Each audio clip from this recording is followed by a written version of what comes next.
At 14, I carried more than just a backpack. Soft piano music in the background. Fade into a young girl sitting alone on a bench, narrating. At age 14 they made me feel like I chose poverty. As if I stood in a line one day and said, yes, give me second-hand shoes, give me hunger, give me shame. It was my first year of high school. A new school. A fresh start, they said. But how do you start fresh when you're already marked? They laughed at my shoes, second-hand, cracked, worn from someone else's journey. They called them trash like I had pulled them from a dump.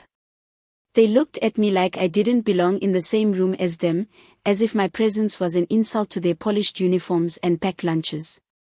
Cut to a girl opening a lunchbox. Inside, beans and pap. Her classmates laugh.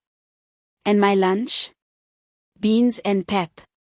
Not a choice, not a diet, not a tradition, it was survival. But to them, it was comedy.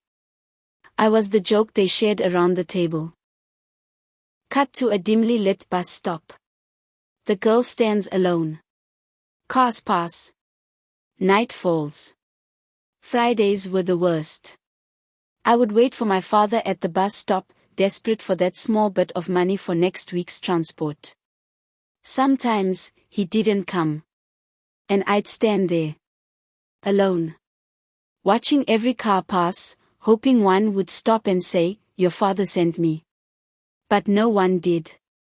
How do you leave a girl alone at a bus stop with no money, no safety, and no way home? Have you no fear? Do you not imagine what could happen? Because I did. Every single Friday. Close-up of the girl's eyes. Teary. Angry. Determined. But I didn't disappear. I didn't fall.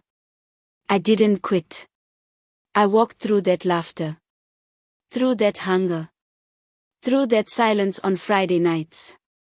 And I made it here. So no, I didn't choose poverty. But I chose not to let it define me. And that's what makes me powerful.